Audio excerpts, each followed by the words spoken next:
Hey everybody, I'm Zach. And I'm Jesse. And you're watching Tesla Time News. Episode 169. On Now You Know.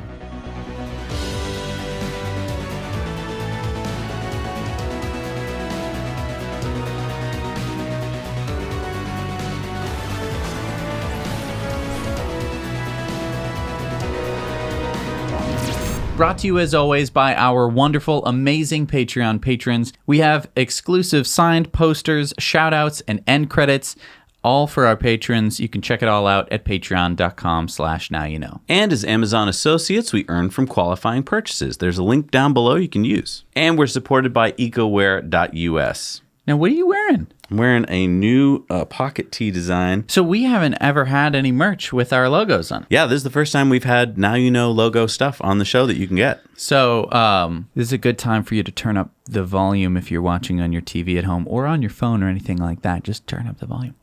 So anyway, yeah, exclusive merch. This would be really good. Stocking stuffers. Christmas present for the guy who you just don't know what to get, you know? And remember that we carbon offset the manufacturer, the shipping, and the life cycle of your purchase, and we plant a tree for every order. We're going to be at Fully Charged Live February 1st and 2nd in Austin, Texas, and you can get discounted tickets if you use our code NYK2019 on the Fully Charged Live's website. So check this out, Jesse. Remember at the Cybertruck unveiling, they showed this film of a Cybertruck pulling a Ford F-150, and then it turned out it was tugging it up the hill. Right.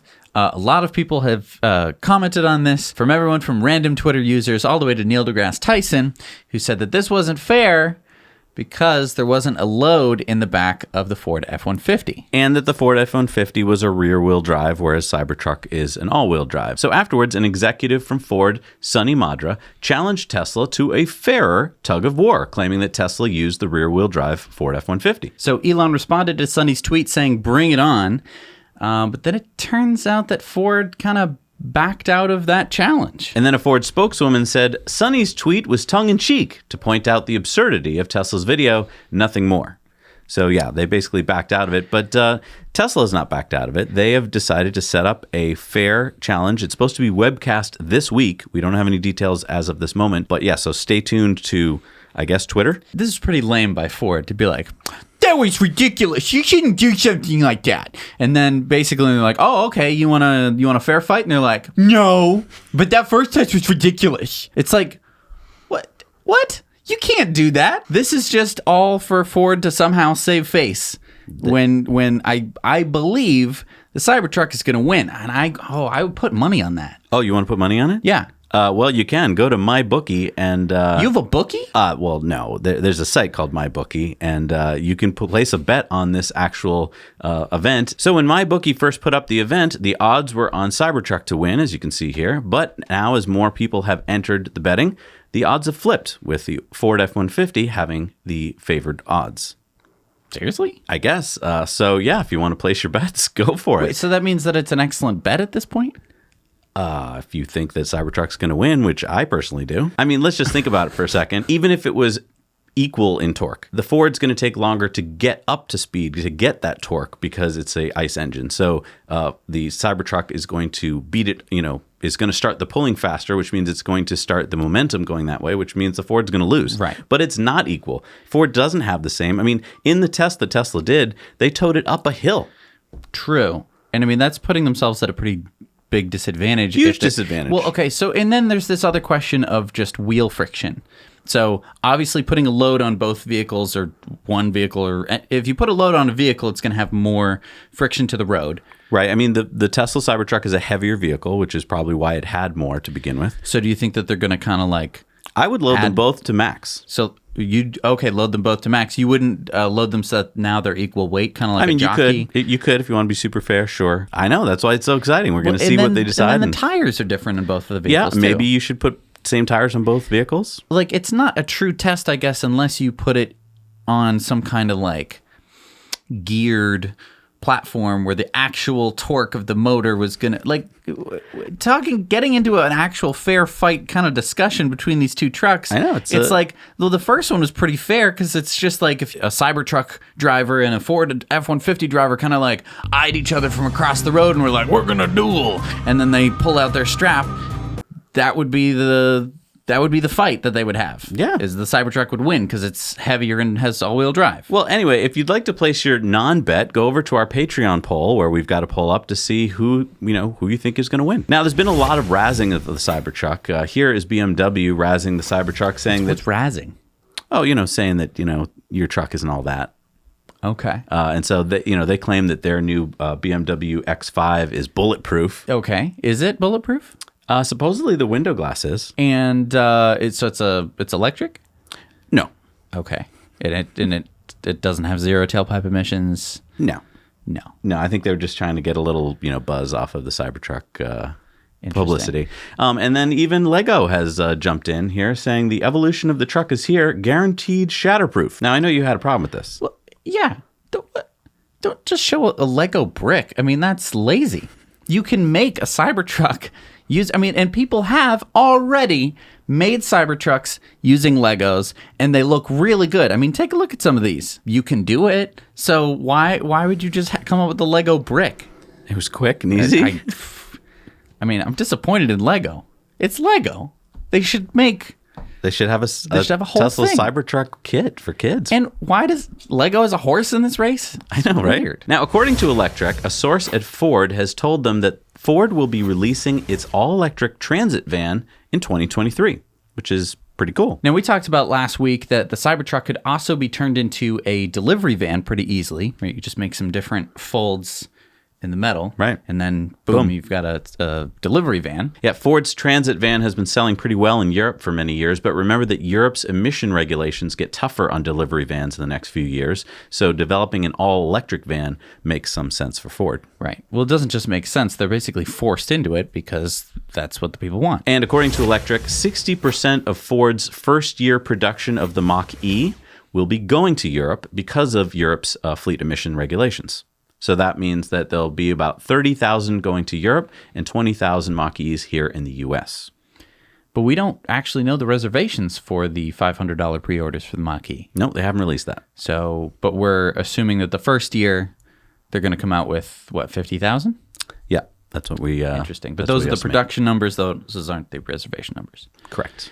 Sucks that most of them are going to Europe since it's an American muscle car. And continuing with the Ford story here, Ford is sued for false fuel economy. So this is a class action lawsuit from Hagens Berman, and they are suing Ford for $1.2 billion in damages. They said that they did the math, and based on this lawsuit, on their own independent research, Ford's fuel economy promises are all smoke and mirrors. Ford's lies about the F-150 are masking the truth. Consumers are paying far more for these trucks than meets the eye. Over the lifetime of the vehicle, they believe that Ford F-150 owners are paying more than $2,000 extra for fuel. Wait, what? So Ford is telling them that they're getting certain EPA numbers? I thought this had to be tested by the EPA. Apparently not. According to the suit, plaintiffs conducted tests using EPA-mandated coast-down procedures and found that Ford overstated the fuel economy of its F-150 trucks by 15% for highway mileage and 10% for city mileage. Okay, but again, I thought the EPA takes one of your vehicles, tests it for a week or two, and then spits back the numbers they got. Apparently not. Apparently they just say, "Oh, Ford, and what was your score on the test?" And Ford goes, "Oh, we got 100%." And then it goes, "Oh, good. I'll just mark that down in my book." And it takes a class action lawsuit to basically be like, your numbers were false. I'd be interested in the comments below if you have a Ford F-150 to put down what your gas mileage numbers have been, now that you've actually been driving it in real world conditions. Right. And then bringing this back to the Tesla Cybertruck, I mean, the gas savings of the Cybertruck, because it's electric, you're obviously not buying any gas, but you are putting electricity into it. And as we know, it's just a much more efficient system to have electric motors. I think that this is going to be another nail in the coffin for Ford. So let's give you guys an update on what's going on with big auto EV investments. BMW has partnered with the Chinese company Great Wall to build a factory in Zhangjiagang, China, to produce 160,000 EVs per year, which also includes the Mini Cooper SE. Now that's based on the i3 powertrain. Yeah, that's kind of an old technology. Kind of a wimpy powertrain in terms of range. But the new venture, Spotlight Automotive Limited, will be spending 650 million euros on the project. And Audi plans on cutting 9,500 ICE factory jobs over the next 5 years and increasing 2,000 electric car production jobs. Wow. Shows you the shift that is happening and that we've been talking about for years. Now, this is really cool. Check this out. What do you think that is? It looks like a supercharger on a truck. You got it. What? So Brian Swenson reports here from the San Luis Obispo Supercharger here over Thanksgiving weekend. He says that this can charge 100 Teslas. So wait, that's a big battery pack, and then you have a bunch of supercharger stalls. Now, those look like urban supercharger stalls. That's usually capped at like 72 kilowatts. He claims the numbers they were seeing there was 125 kilowatts. So I guess they can put through whatever they want to put through. And so this is really cool. I mean, this means that when you've got a spot on the map where you might have a kind of bottleneck, like, you know, during Thanksgiving weekend, a lot of people are traveling. And so it's unusual routes usually, right? I mean, these are routes people don't normally take. These are getting to grandma's house. Now, this is really interesting because if Tesla were to implement some kind of route planning thing where you could plan a route a week or two or, you know, however long you want in advance and then kind of like confirm the route. So you'd be like, oh, okay, I'm going to drive from, you know, LA to San Francisco on Thanksgiving to visit my family, and then I'm going to do these other things. It would not only help you plan your entire trip, but it would also help Tesla because then they would know where you were going to be and they could say, oh, there's going to be a lot of people at this specific supercharger, and they could either try and route you differently or they could pull in one of these things and make sure that everyone would have a charge by saying like, oh, okay, so there's going to be an extra 100 vehicles there. That means we're going to need to pull in a truck or two to help with the capacity of that specific supercharger. And so this is a huge game changer for Tesla because the problem with capacity and superchargers is that once you build the supercharger, it has a capacity, a big capacity. And to increase that capacity takes a lot of infrastructure. So being able to just kind of roll one of these in right at the peak, I think that's going to be massive. Yeah, I mean, any parking lot really can take this. You don't have to have any infrastructure there other than some spaces. Right. Well, and this just puts other networks to shame, in my opinion, because if you look at like Electrify America, they've got spots where they've got like 2 or 4 chargers. This thing pulls up and you've got, you know, you can handle 100 cars. And speaking of charging, the Model 3 just got a charge boost. With a software update, it has greatly increased supercharging speeds for a lot of Model 3 drivers. So the Model 3 Standard Range Plus has gone up to 170 kilowatts. Yep. And the mid-range Model 3, which is my car, now goes up to 200 kilowatts. I didn't even know that I was limited. Apparently before this, the Standard Range Plus was capped out at 100 kilowatts and the mid-range was capped out at 120 kilowatts. Now, what does this mean for your Standard Range Plus owners? Well, if you're charging 20% to 80%, which is a normal supercharging cycle, this should save you about 14 minutes. Now, this is crazy. Tesla's not advertising that they have a mega pack on wheels, and they're not really advertising that they've just, with a software update, updated all their Model 3s in terms of charging, except for the standard range base model. Right. Those can still just charge up to 100 kilowatts. But still, there aren't that many standard ranges on the road. Right. It's a lot of standard range pluses. It's a very popular battery configuration. It's a great size. Well, and this 14 minutes that's faster, so that's great for you as the user, but that means that you'll be out of that stall 14 minutes faster, which means that you just increase the capacity of all superchargers by a whole lot. This is huge. And it was a software update, right? They're not out there loosening nuts and bolts. It's just a bunch of code that they send wirelessly to your car. Yeah, this is update 2019.40.1.1. So on November 21st, the EPA ended regulations that require chemical plants to provide the public with information about potential risks. And I think this is great. Smaller, more efficient government. This is just like Administrator Andrew Wheeler says. Regulations are unnecessary administrative burdens. So wait, they deregulated informing people about potential risks? Yep. Like what kind of potential risks? Yeah, you don't need to know about risks. You got enough on your plate and you got enough to worry about. But what about when something like this happens? What? Wait, what was that? Well, that was the TPC Group chemical plant in Port Neches, Texas. What happened? it exploded. Witnesses say that the explosion felt like a bomb went off. It could be felt as far away as Louisiana, and residents living within half a mile of the plant were told to leave their homes. This was a massive chemical explosion, caused extensive damage across the city, and injured at least 3 employees. The chemical fire continued to burn, and just earlier this year, TPC was fined $214,000 for excessive emissions and pollution and failure to report incidents. So basically what you're saying is that this deregulation is good because it allows companies like this to not tell people about risks like this. Yeah, I mean, why worry ahead of time? If it, just you want to be sitting around all the time like, oh, this could blow up. Just go about your life, and then when it blows up, it blows up. It's just a big surprise. Yeah, it's just more fun that way. Big, fun, happy surprise. Yeah. So good job, EPA. Why? Why did they do this? Because it's less regulation. It's cheaper for chemical companies, God. So we reported recently how Elon has moved up the production date of the Model Y to mid-2020. Now, a report by United Daily News out of Taiwan says that suppliers were asked by Tesla to have parts delivered even sooner. Recently, Tesla has been successively notified that it requires advanced preparation for Model Y mass production, which is about 6 months earlier than the original schedule. So, I mean, does this mean that Model Y could be coming out like in dribs and drabs like Q4 of this year, or maybe like early Q1 of next year? I think that it could be a smart thing that Elon did by basically saying that 1,000 units per week by mid-2020. And so what that could mean is that early Model Ys could be coming out even sooner than that, and that would mean that they would get up to the production level of 1,000 units per week. So this could mean that people could be getting their Model Ys even sooner than mid-2020. That could be, early 2020? That's exciting. Wait, when is early 2020? That's in a month.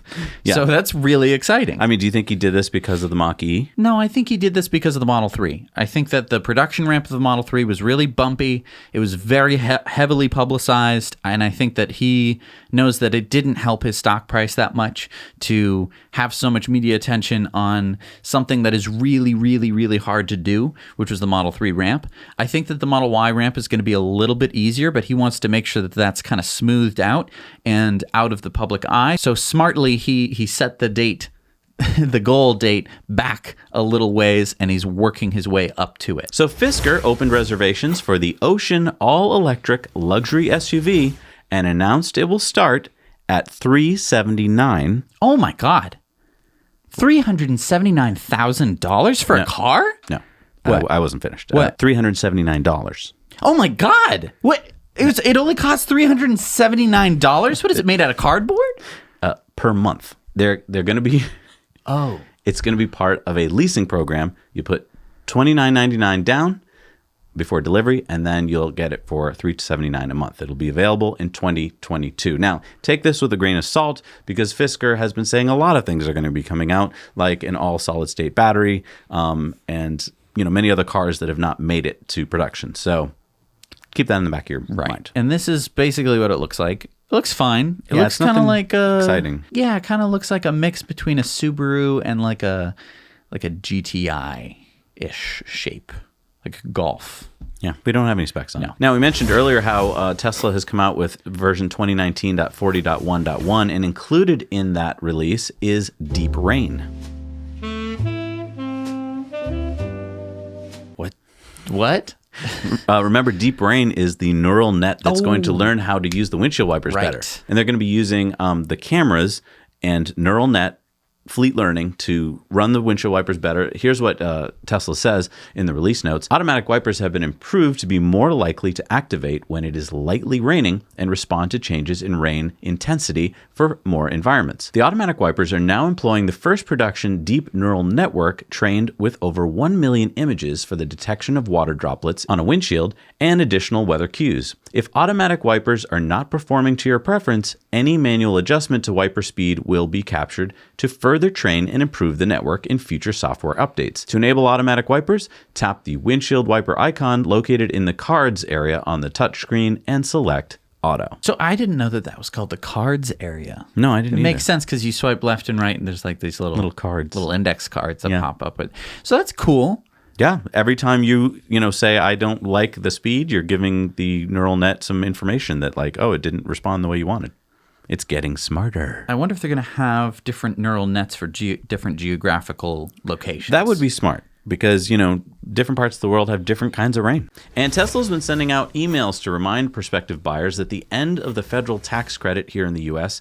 comes on December 31st. So this is the $1,875 tax credit. So this is the last bit of the tax credit. It is finally going away for Tesla because, Tesla has sold over 200,000 cars, and that was well over a year ago. So you remember that it started as a $7,500 tax credit, and that gets cut in half after 200,000 cars are sold, and that lasts for 6 months. And then it's divided in half again for 6 months, and then that's it for that car manufacturer. So there's other car manufacturers out there that still have the tax credit available to them, basically all of them. And remember that December 31st is the delivery date that you must take delivery of your car. So you can't just wait and stroll in there on New Year's Eve and order your car. That's too late. So Elon's been busy tweeting out different Cybertruck order milestones, and the latest that he tweeted out was 250,000. So, last week we were only up to, well under 200,000, and now we're at 250,000? And according to Brett Winton from ARK Invest, he's been doing some deep dive research on this, and he's shown a couple really cool charts here. First one I want to show you here is this chart, which shows his prediction for where the Cybertruck orders could go. And he seems to think that following this curve, that it's going to kind of level off around, he says, Cybertruck pre-orders likely just crossing 285. Final tally now likely to get to 300,000. And I got to just say, I think he's wrong. I think there's going to keep coming in. This was a big unveil event and a lot of news, and then now it's dying down a little bit. But I think that as soon as maybe the Ford F-150 Tug-of-War or some other thing happens, it's just going to peak again in the news, and more people are going to sign up. Right. I think that we've only seen a little tiny piece of the Cybertruck. Obviously the unveil event was very exciting. We saw lots of you can hit it with a sledgehammer and the glass breaks if you throw a ball at it. But now I think Tesla's going to, redo the glass test. I think that they're going to, this was their first prototype of the Cybertruck, right? And it held up to sledgehammer hits. And so Winton shows here that states like Mississippi, Arkansas, New Mexico, North Dakota, South Dakota, and Maine have ordered the Cybertruck in higher numbers than the Model 3. And so kind of as we predicted, the middle of the country in the U.S. loves pickup trucks, and so they're ordering this car in a completely different way than the Model 3 was ordered. Exactly. Also, he points out there's some countries that are ordering this in higher numbers than he expected. He says, internationally, the Cybertruck seems to have attracted unprecedented attention in Russia, Canada, the UK, South Africa, and Mexico. Upon consideration, I'm not terribly surprised that a bulletproof pickup truck scans attractive in at least a few of those countries. Interesting how when you unveil a beefy truck that doesn't dent, people are excited about it. So now, if you've ordered the truck and you're looking at your order number like I did, wondering where you are in line, it might be helpful to go to this self-reported Google Doc where you can put your order in there and see where you fall on the order number list to get an idea of how soon you'll get your truck. We'll put the link down below in the show notes. And to your point, Jesse, check this out. This is Chicago Roy, who caught on camera the Cybertruck driving in Hawthorne near SpaceX and posted it on Instagram. It doesn't look like it's real. It looks like that was a rendering, but it's actually the truck itself. Yeah, because we saw it, during the reveal event, and we live streamed it to you guys at night, and it has a certain look at night. This is during the day where you get that broad daylight, this is for real. Yeah, that was super cool. Also, another thing that I don't think anyone else is talking about is having flat glass. Basically, every windshield that you've ever seen is curved. And so what does that mean? It means that there's glare. And so the one thing that no one's talked about the pickup truck yet is that this is a super stealthy pickup truck. What do you mean? There's glare anytime you have reflection on glass? It will reflect sunlight, obviously, this big piece of glass, but it's not reflecting it out in all directions. So the problem that you have if you're being stealthy with a pickup truck, which is usually hard because they're loud, now you have a silent pickup truck with flat glass, which means that it is only reflecting sunlight in one or two different directions. Interesting. So you want to buy this as a stealthy pickup truck? I don't want to buy it as a stealthy pickup truck. I'm saying the military might want to buy this as a stealthy pickup truck because with a flat windshield, it means that you're not going to be like, what's that glint out in the distance? Oh, it's a pickup truck with a machine gun on the back. I don't know. I'm just saying that is one tiny aspect of why this is cool. Aerospace engineer Justin Martin has posted his aerodynamic modeling showing how smoothly air flows over the Tesla's Cybertruck. Now, even though he didn't model for side view mirrors, tires, and fenders, he posited that the truck might get a coefficient of drag of 0.3. 0.3, that's pretty good. Yeah, I mean, put this in perspective, the best coefficient of drag of a light truck right now on the road is the Ram 1500 regular cab 4x2, which has a coefficient of 0.36. Now, Elon weighed in. He said with extreme effort, Cybertruck might hit a 0.3 drag coefficient, which would be insane for a truck. Requires tweaking many small details.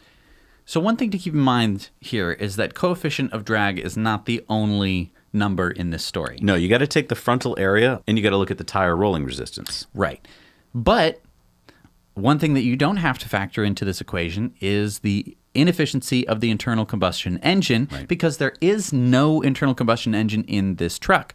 So instead of it being 30% efficient, power that you have stored on board to you going, best case scenario, you have like a 90% efficiency from battery to wheels. Exactly. And now Everyday Astronaut tweeted, "It'd be safe to assume you can't lower the drag of coefficient without changing the overall shape a fair amount, though, right? That flat back and flat nose can't be great for aerodynamics." And Elon said, "Overall, shape is good for low drag coefficient. Matters a lot exactly how you trip airflow at edges and guide air around wheels, like an invisible sculpture." You're making this invisible sculpture. You can't see how the air flows unless you have a system that allows you to do it, or you're in an air tunnel. But having an aerodynamic truck will make a big difference. Now, you remember we went to London a couple months ago, and we brought along a fan's PM 2.5 meter. That measures little tiny particles that are really bad for your health. And we found some pretty disturbing numbers. Yeah, we saw some really terrible figures in the London Tube, which is the subway system that runs under London. And it turns out we weren't the only people who came to that conclusion. So the King's College of London put out this map. This is just a map of the London train system. Well, each station has its own pollution level that they measured at different platforms. So if you hover over each station, you can see the level of pollution at each one, and it's color-coded. So the green stations are the healthier ones, and the red ones are the really unhealthy ones. So basically, the ones that are underground don't do so well. The ones that are heavily trafficked don't do so well. The scary part about the article that we read, it didn't talk about where the PM 2.5 particles are coming from. And basically, it's coming from the brakes of these trains, right? You slow down, you hit the brakes. And normally when you're out in the world, that brake dust just gets whisked away. Oh, magically? But when you're stuck in a tunnel, it's just in your lungs, stuck in the air, and you're going to be stuck breathing it in. So one way that you could fix this problem, and we talked about this a while ago, would be to have electric trains. I mean, they're already electric. All you need to do is regen braking, which won't create any brake dust.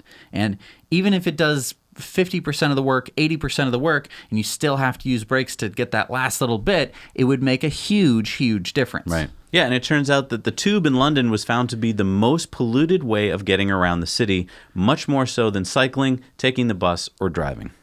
Which is scary because it's one of the lowest CO2 polluting methods of getting around the city. So you have this trade-off between your health and the health of the environment and the planet. But it's a fixable problem. So Londoners, please, let's get to work on fixing it. Mm-hmm. Well, and it's not just Londoners, I should say. It's any city that has a train system, because they're all going to be built the same way. They all have trains with brakes, and you're all in tubes. So we need to solve this problem. Absolutely. So remember Canoo?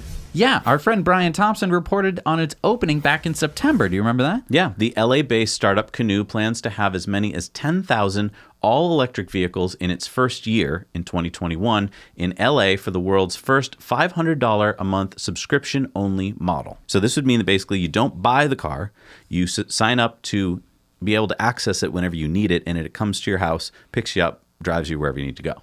Interesting. CEO Ulrich Kranz was formerly the chief of BMW's i brand and said that Canoo will be built by a contract manufacturer in Michigan. Canoo is road testing right now. So according to Electric, this is the first Model S to reach 1 million kilometers. And our buddy Marcus from TeslaMarcus YouTube channel reports. Take it away. Hello, now you know. Zach and Jesse, here's TeslaMarcus, Markus Meinschein from Germany, reporting from a very great event today. we have a 1 million kilometer Tesla coming here today. This is Freiherr Hans-Jörg von Gemmingen. Yeah, and that's coming into the voiceover. Now here, this is the car with 990,999, and he's going to take the last kilometer on the car. Here he is coming back, and he has the 1 million kilometers on the odometer. Zeigt er jetzt die Million an? Ja. Er kann's! Er kann's! Ja! Ich habe erst gestern bestätigt bekommen. Wahnsinn, er hat's geschafft, gell? Er zeigt 1 Million Kilometer an, das heißt, jetzt können wir die 10 Millionen voll machen, oder? So the data I show you now is coming from TNT e-mobility over Kröger, but I would like to take your attention to the last two lines. So Hans-Jörg has to drive 450 kilometers a day to reach the 1 million kilometer in this time frame, and this means 10,000 hours in the car driving 100. Great. And I think you should know that. Now you know. Yeah, so that was Hans-Jörg Gemmingen from Germany. He is kind of a maniac. He drives his 2013 Model S P85 on average, get this, 600 kilometers a day. Why? What? Well, he loves it. He loves his car. Does he like live on one side of Germany and he wants to get some very specific kind of food on the other side of Germany and he doesn't want to move? Honey, I'm hungry. I'll be back in a day. Yeah, that is so much driving. Yeah, now keep in mind that's 1 million kilometers. His goal is now to get to 1 million miles. So UN's emission gap report just came out, and we're not going to read the whole thing to you here. You can go to the link below to go to it. But the summary of it was really captured me. It says, on the brink of 2020, we now need to reduce emissions by 7.6% every year from 2020 to 2030.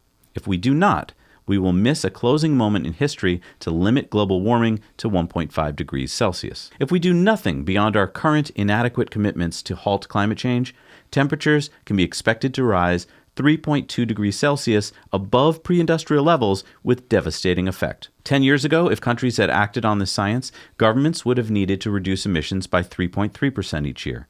Today, we need to reduce emissions by 7.6% each year. By just 2025, the cut needed will steepen to 15.5% each year. Every day we delay, the more extreme, difficult, and expensive the cuts become. With the way our governments are acting currently, I don't think that we're going to hit 7.6% every year in reductions of CO2 emissions. No, I doubt it. It's not just governments, it's people. I mean, we all have to make major changes in our life, and that's why we're pushing so hard on the show for you guys to go solar and EV, because those are some major changes you can make, along with changing your diet. And those changes that you make back up everything that you say. So when you're talking to someone, they can't just be like, well, you drive a regular gas-burning car, and you'd be like, no, I don't. I've changed. And they go, what? You can do that? And you're like, yeah, you can change. You can make a difference. And let me tell you about solar. Let me tell you about electric cars. Let me tell you about changing your diet. All of that puts weight into your words. And that is how we're going to make this change. It needs to come from the individual, and it needs to push the governments. Well, that's what we need to be doing, is pushing our governments to help reduce emissions. Now, this next story can help you in two of those departments. This is a solar-powered two-seater vehicle that's going to be available in 2021 by a company called Squad Mobility. So this is a neighborhood electric vehicle. It has a top speed of 45 kilometers an hour. That's 28 miles an hour. And it is now available for pre-order at 500 euros with delivery planned in 2021. Now, Squad is also looking into shared subscription plans for about 100 euros a month. So that would be where you don't buy it. You just subscribe, and then you can use the car when you need to. What's cool about this is it takes up only about 20% of the space of a regular SUV. So you can park like 4 of these in the space where you'd have a normal car. And it charges up to 9,000 kilometers a year with the solar panel roof. That's about 30 kilometers or 1 hour of driving every day. And it's got a removable battery.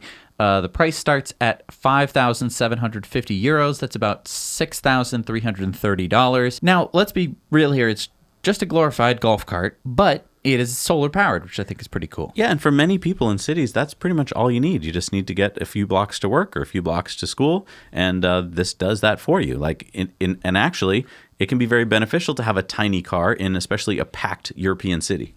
Now get this. Tesla has filed for a patent earlier this year called pulsed laser cleaning of debris accumulated on glass articles in vehicle and photovoltaic assemblies. Okay, we're going to have to discuss this in Patreon bonus stories because there's too much fun stuff here. All right, it's time for Throwback Thursdays. So you remember 2 years ago, the British car manufacturer Jaguar, they showed off this, their classic E-Type, which is converted to electric with a 220 kilowatt motor, a 40 kilowatt hour battery, and a range of 170 miles or 270 kilometers. I remember that. It was in the royal wedding. They drove off in their beautiful electric Jaguar car.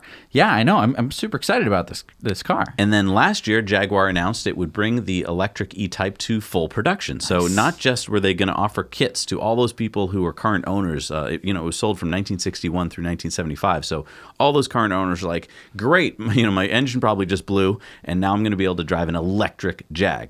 So that was great. But now Electrek has reported that according to manager Paul Hegarty, Jaguar is halting developments to focus on other vehicles.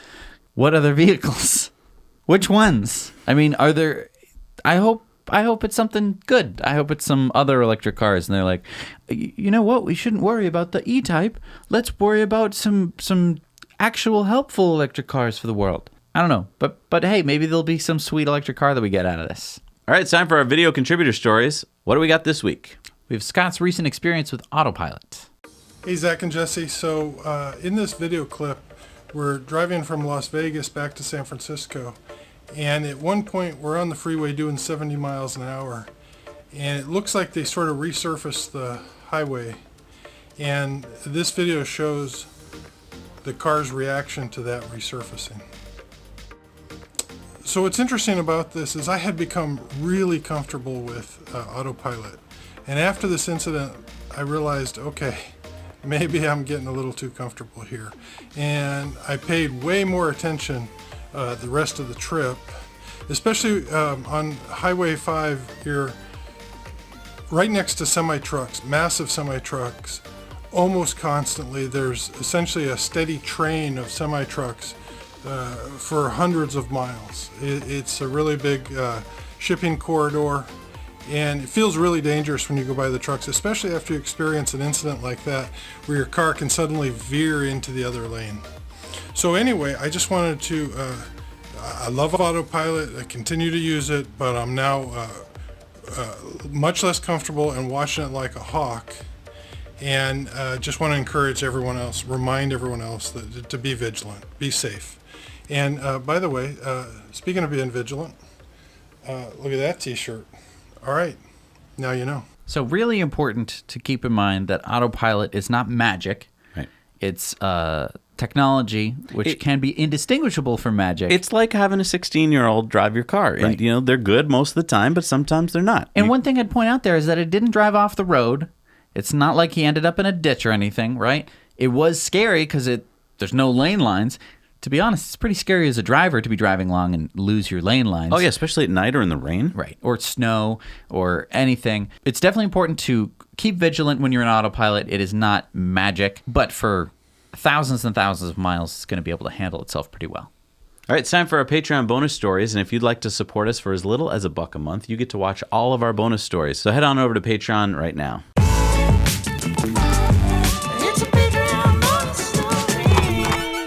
All right, we're back from our Patreon bonus stories, and it's time for our shout-outs. These are people who support us at $5 or more a month. Who do we have this week, Jess? We have Maurizio Aristisabal, Annie Shebley, Michael Fisher, Stephen Challenger, Robert Bergman, Zachary, Doug Heestand, Remco Riedveld, Bruce A. Perrin, Alan Appel, Dan Vang, Chester and Linda Whipple, Francois Badu, and Zbigniew Dudkowski. Thank you so much for supporting us. We can't do this show without you. And remember that if you have signed up to be a Patreon and you're waiting for your shout out, we are in a little bit of a backlog, but we're going to get to you. All right, it's time for Elon's tweets of the week. And this first one has to do with the Cybertruck window crack. Rod said, I know the real reason behind the window crack. It's okay, Elon, but maybe you should have thrown the ball at the window before you decided to hit the door with a sledgehammer. Elon said, yep, sledgehammer impact on door, cracked base of glass, which is why steel ball didn't bounce off. Should have done steel ball on window, then sledgehammer on the door next time. So this is interesting because a lot of people have said that it was because either the window slipped down or because there were micro cracks in the window. Or that it was a conspiracy and that Elon had the whole planned out that the window would break. I don't think that was ever his plan, because that is not how you react to that kind of plan. I do want to say, though, that if it had something to do with sledgehammering the door, they didn't sledgehammer the rear door, and that window also cracked. Well, that was a huge impact, so right? You think that I adversely... think that probably also cracked the base of that window as well. Okay. But Elon, it's not that you should have thrown the ball first. It's that you need to make, if you're going to be advertising sledgehammers, you need to make the truck impervious to sledgehammer hits, including the windows. I'm just saying, I know that you're going to fix it. I just don't say that you should have done a different order. Clearly, at the time, it would have helped had you swapped the things because we would have all been impressed. Now, JP says, can we order steel balls as an accessory for Cybertruck? Part of history now. And Elon said, yes, Cybertruck will have steel balls, which I think is just a joke because it doesn't make sense. It never made sense to throw steel balls at the car in the first place. You don't understand how heavy a steel ball is until you're holding one in your hand. I think that you're just like, oh, it's like a rock. It's not like a rock. Way heavier. So The Walking Dead tweeted to Elon, joke all you want, but this Tesla truck would be sick in a zombie apocalypse. And Elon said, the finest in apocalypse protection technology, flamethrower optional. So I do wonder if it's going to have that HEPA filter for the... it should. That should be an option. I think so. And that brings us to preppers. I think that this is a prepper truck. Oh, definitely. Fully all the way through. And some people might be saying, yeah, but it's only bulletproof up to 9mm, which isn't that strong. But keep in mind, it's just raw stainless steel on the outside of the truck. All you have to do is get another panel of steel and a welder, and you got yourself a bulletproof truck up to whatever. You could probably deflect tank shells if you really wanted to. I think it'd be funny if Tesla were to spend the money on advertising for, like, on those prepper shows, like on National Geographic. Like, it would be very smart. Yeah. The Tesla truck. Go-bong. You keep your family safe. Then Elon tweeted out, do you like our owl? It's artificial. And do you know what that refers to? That referred to Blade Runner. Remember in Blade Runner, there was the first comment that cyborg Rachel makes is, do you like our owl? And in the book, Do Androids Dream of Electric Sheep, the first animal to go extinct was the owl. The owl. Which is kind of sad, but then they made an artificial cyborg owl. Right. And so then that's why you see an owl when you check out for the Cybertruck, because Elon is a nerd. Yeah. Which is cool, because it never before has any company been able to get away with being a nerd. Well, Steve Jobs was kind of a nerd. He was kind of a nerd, right? Steve Jobs. But he didn't make references to all sorts of things in his products and in his order page. It's not like you ordered an Apple, an Apple II, and it along with it came like a little D&D character. True. Like it wasn't that nerdy. Now, S. Padaval says, when you solve the manufacturing process, can you please also make a smaller version of the Cybertruck? I don't want to block my whole street. Now, keep in mind, the Cybertruck is only the size of an F-150. It's not, like, huger than that. It looks huger. It looks, but it's is not the same. Bigger. Anyway, Elon said, long term, it probably makes sense to build a smaller Cybertruck, too. So I know a lot of Europeans want this because it will fit better in their European streets. So that's cool. All right, it's time for Community Mail Time. Now, remember how we've been urging our viewers to move their money out of banks that fund fossil fuel companies? Well, our friend David reports from Sweden that the Swedish central bank, Riksbanken, will now stop buying bonds in countries and states that extract coal or have high carbon emissions. So our friend Rohan got his Model 3 in Australia, and then 17 hours later, this happened. Wait, what? He was rear-ended? Rear-ended by someone texting and driving. Oh, man, I'm sorry. That's super awful. duper sucks. At least you caught it on tape. Yeah, but got him. But I mean, still, that sucks. I know, I'm sorry, dude. So bad. That's 17 hours sucks. Well, at least it was a fun 17 hours, right? Yes. Our friend Ben in Australia has started a petition on change.org to get the governments in Australia to support EVs. So let's help him out. Head on over there. The link is down in the show notes below. Our friend Jonty just got his new Model 3, and he's also a patron. Thank you, Jonty. Thank you. All right, it's time for our on-air question of the week. What do we got? So Frank asks, Elon mentioned Tesla would consider introducing a smaller version of the Cybertruck someday. I think this would make an incredible compact sedan. And as a parent of 2 small children, I would love to not care about scratching it up in the garage with all my kids' toys and bikes. Or the doors hitting things when they open them up.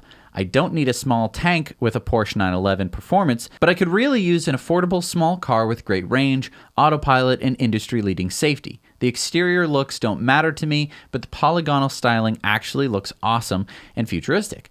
What do you think? I think that that's a great idea. I mean, for the longest time, auto manufacturers have been giving us these cars that are made mainly out of stamped steel that dents and rusts. Yeah, I mean, the DeLorean gave us about 80,000 stainless steel DeLoreans back in the late 70s made out of stainless steel, but that was it for stainless steel. Yeah, I mean, that was all we had seen of stainless steel, and it was in this kind of funky, underpowered car that can travel through time, of course. But and it was really expensive, too. Right. But let's look at, for a second, this 3mm thick, 30 times rolled stainless steel. Yes, it's more expensive, but it means that you don't have to worry about the dents and the scratches and the rust. But even though it costs more to manufacture, manufacturers don't want us to have this because they want us to keep buying cars every few years and replacing all those rust and worn parts. That's their profit model. But Tesla's doing it differently. Right. And so by making a car that lasts longer, especially when it has full self-driving capabilities, which a lot of these Teslas in the future are going to have, it makes sense to have the cars last for as long as humanly possible. This is Elon going back to first principles again. Every other car manufacturer, if I were to start a car company today, I'd be like, well, let's see, you got to use stamped thin steel. And then I'd go down that road. He didn't do that. He went back to first principles and he said, let's make a car out of this. Right. This is what we make rockets out of. And I think that it would be really smart for Tesla to make a cyber car, a small, it doesn't have to be a compact sedan, but if it were a Model 3 sized with the Cybertruck styling, because you have to stick to those stylings if you want to make it out of stainless steel, that would be extremely popular. Yeah. I mean, have a car that doesn't rust, doesn't dent, doesn't scratch. This is a great city car. It's a great country car. You could do all sorts of different kinds of things with it, and it would look reminiscent of a DeLorean, I'm assuming, or it would at least look cyber and cool. And why aren't cars made like that? Why do we have these cars that are basically just glorified cardboard boxes? Right. Like, oh yeah, I can accidentally bump one with my elbow. That's fine. But as soon as I'm carrying a bag or anything, or if my zipper, scratches up against it, now there's a scratch, and I'm just scratching, the paint scratched, and what am I gonna do? Yeah. So nice to have a cyber something. It's going to be really, really like life-altering when we all have these cars. It's time for the results from our Patreon poll, and the poll is, do you plan on placing an order for the Cybertruck? And this was pretty split down the middle. Yeah, 314 people said yes. Those are of our patrons, and 255 said no, which I think is, that's fair. Yeah, I mean, not everyone needs a truck. Not everybody needs a giant, super bulletproof truck. All right, it's time for Supercharger Reviews. This is where you can go out into the world and film destination chargers and superchargers, and let's see what we got this week. Hi, Jack and Jesse. I am here at the Leon Silao Supercharger. It's a 6-stall charging, third stop of the day, 3 superchargers in one day. It's a 6-stall. It's conveniently located next to the freeway. It's right next to a hotel, nice hotel, Fiesta Inn. Nice hotel and a Starbucks. It's great for a quick stop, and also if you need to stay overnight, I'd rate this 8 out of 10 because it's within the parking lot of the Fiesta Inn. Hey, Zach and Jesse. I'm here in Portland, Maine on a cloudy, rainy night, but in Portland over here you have, you can't see behind the tree there is a Hannaford Brothers, which has all the food you could ever want. There's a Whole Foods a short distance away as well, and a Trader Joe's. So lots of things to eat, lots of places to go walking and jogging and biking if you're into that. So now you know, and thanks for doing all you do. Hi, Zach and Jesse. This is Jose Luis from Spain. Here we are at the 10th-stall Supercharger in Almaraz, Extremadura, with a nice ceiling protecting from sun and rain. There is not much to do around here. We have a restaurant and we have the rest of the utilities from a regular gas station. I give it an 8 out of 10. Thanks so much, guys. Keep it up. Now you know. I love that part of the show. I love seeing everyone going out. And keep in mind that you can see all of these Supercharger reviews and more. You go to our website, nowyouknowchannel.com, and you go to the Supercharger review page, and all the Supercharger reviews that are uploaded there are available to see. They're on a map, so you can plan out your road trips and everything like that. You can even upload your own review. Just remember to keep it in landscape, so that way we can all see the Supercharger and not just your face. All right, it's time for new Superchargers. What do we got? We have the 24-stall urban Supercharger in Pasadena, California. We have the 10-stall 150 kilowatt in Frederick, Maryland. We have the 8-stall 250 kilowatt. That is a version 3 Supercharger in Red Bluff, California. We have the 8-stall version 3 in Ehrenberg, Arizona. We have the 8-stall 250 kilowatt Supercharger in Metter, Georgia. And number 3 in Slovakia, and number 491 in Europe is the 4-stall 120 kilowatt in Liptovsky Mikulis, Slovakia. And number 735 in the United States, 1,696 in the world, the 8-stall 150 kilowatt Supercharger in Parsippany, New Jersey. All right, it's time for Zach's list. So on my list this week is pollution. According to the insurance industry analytics group Gavop, the number of people in the U.S. who have died due to pollution-related causes is much higher than automobile fatalities. Let that sink in for a second. What? Okay. So according to data from EPA, 39% of the U.S. population lives in areas with unhealthy air. Louisiana was found to be the state in the U.S. with the worst quality of air. Moreover, the average health insurance premium was found to be $5,926 in Louisiana, which was about $1,000 above the national average. Okay. More people die of pollution-related causes than auto fatalities in this country. Now, so the keep in mind, tailpipe is more dangerous than your car. Yeah. I mean, and I know that the pollution, we're not talking about just tailpipe emissions from cars and pollution from cars. But all air pollution, yeah. All air pollution. Yeah, so that's about 30 to 40,000 auto fatalities in this country a year. More than that are dying because of air pollution. Crazy, huh? What? That's so crazy. I know. But I mean, let's face it, maybe it doesn't come from a tailpipe, but most of that pollution comes from burning of fossil fuels. Exactly. Yep. That's super frustrating. And why Louisiana? I mean, there's no huge cities in Louisiana. Yeah, it's all that oil refinery going on down there. That's insane. Yeah. And the people of Louisiana are literally paying for it. Yep. With They their health subsidize it. and their insurance premiums, they're higher because they live in a state with poor air quality. Yep. It's so frustrating, and that's why we're doing this show. That's why we're talking about this stuff, because it's insane. Got to get the word out. All right, it's time for our Patreon giveaway. Let's have some good news here. We're giving away a fanny pack this week. You can get yourself an EcoWare fanny pack. And remember that we've designed them with solar energy. They're completely carbon offset. And when you buy a fanny pack or a tee, we plant a tree. Who is our winner this week?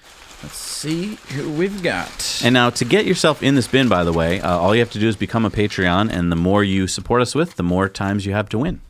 Okay, and the winner is Maya Oya. Congratulations, Maya. You won yourself a fanny pack from ecoware.us, and you made it to the end of the show. So thank you so much for joining us, and thank you so much for being here with us. I guess one thing I want to talk about that we don't talk about a whole lot on the show, it is getting to be that time of the year when you buy some presents for people. When you use our Amazon affiliate code, which is down in the show notes below, we get a little piece of that. Which helps us on the show, and it doesn't cost you anything more. So we'd greatly appreciate if you'd use our Amazon affiliate codes, because it's a great way to support the show and not really have to pay anything more for it. Now, I totally understand if you don't like Amazon, you don't use Amazon, and don't use our affiliate code. That's totally fine, but I know that a lot of people are going to be buying gifts through Amazon. That's just kind of a fact of life at this point. And so if you are planning on doing that anyway, please consider supporting the show. It makes a big difference to us, and a little bit of that money doesn't go to Jeff Bezos. That's a good point. So, actually. I mean, it comes to it helping us. It comes to actually help this show. Amazon is definitely not our favorite company in the world, but this is a way for us to help keep the lights on, help pay the bills, and help pay for our editors. So if you if you're purchasing anything. So you have to click the link, and then you have, I believe, 24 hours to buy something, and then that goes away. It doesn't tell you that it's working. No. It doesn't tell you that it's gone. But it does work. So if you use it, it's very helpful for us. So thank you so much for watching. Thank you so much for and if you want to listen instead of watch, because I know a lot of you are probably driving right now and you're like, I'd like to listen, but I don't want to be distracted. Right. You can listen on a podcast. We're on Stitcher, Spotify, iTunes, TuneIn, all the major podcasters. So go check us out there, and you can listen while you're driving your Tesla. All right. Well, thank you so much for watching this episode of Tesla Time News. It comes out every week, so if you're new here, hit the subscribe button, because we want to keep telling you about the crazy news that's happening all the time. I just want to give another special thank you to our patrons, and we'll see you next week. Now you know.